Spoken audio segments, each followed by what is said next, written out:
Public Speaking ден 80 и някой нещо такова. Днеска нямам идея за какво да прикарам. Ще си покажа първо малко баничките. Както казвам, нямам идея за какво да приказвам вече. Да почнем примерно. Какво ви харесва във времето последно време?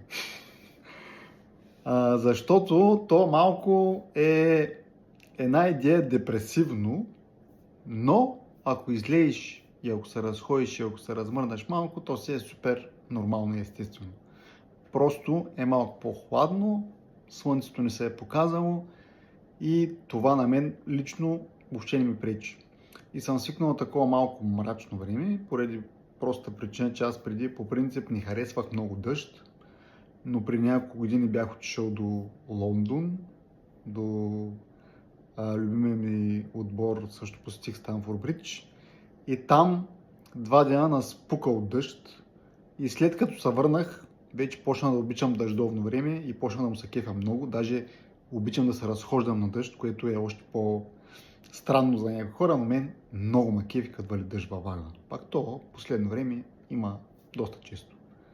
Това от мене, хубава вечер.